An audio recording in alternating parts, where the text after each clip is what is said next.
Iran and China have agreed to continue their cooperation to resolve the crisis in Syria.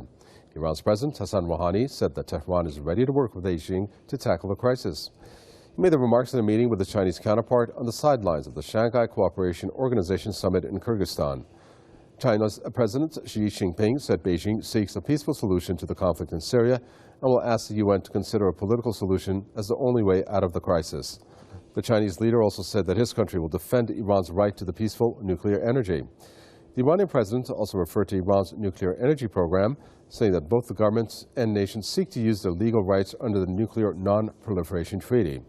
Iran's president has also met with his Afghan and Kyrgyz counterparts on the sidelines of the SCO summit.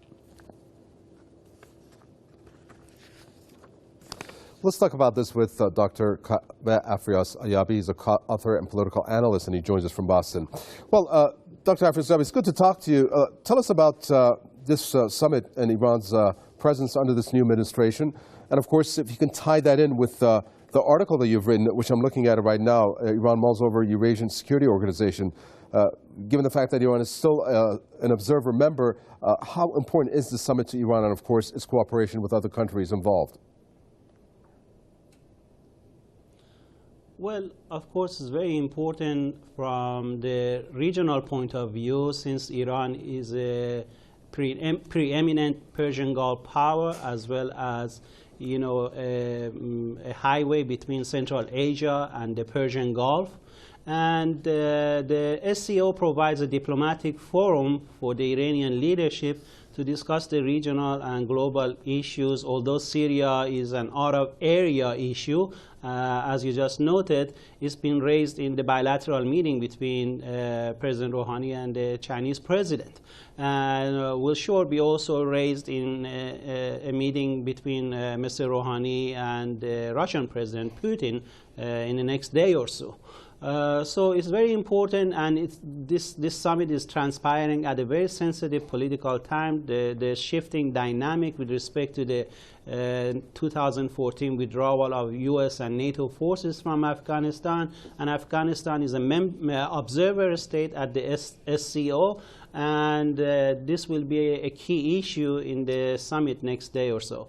And there are a host of other issues that are of interest to Iran, including, you know, narco traffic, terrorism, extremism, as well as the dual purposes of the SCO itself, which are security cooperation and economic development.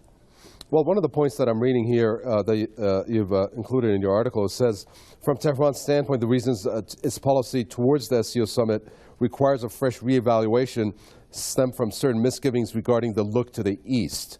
So am I to conclude that with this new administration and the countries involved, that this is not what Iran is going to pursue, that it's rather going to use the summit to open up more, as opposed to the previous administration, towards the Western countries?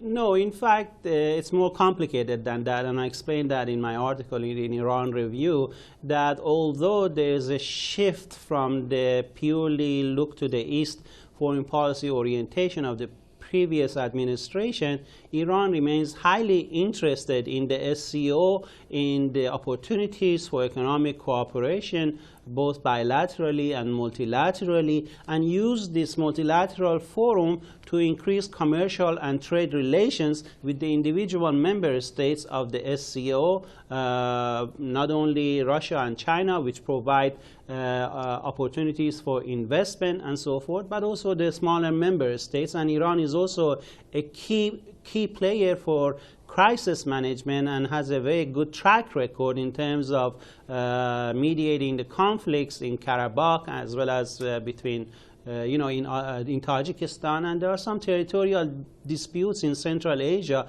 that Iran can play a constructive role in terms of crisis management. So I foresee a sustained Iranian interest in the SCO, and in my article I've mentioned that the SCO's guidelines for membership and the legalistic argument that Iran cannot be a member since there's UN sanctions on it can be bypassed with creative imagination on the part of the SCO leadership. And in fact, in the Chinese daily today, we find an article that hints in that direction. So I think that Iran will be a potential member in the near future. Thank you very much. It's good to see you. Dr. Kaveh Afrasiabi, author and political scientist there from Boston. Thank you.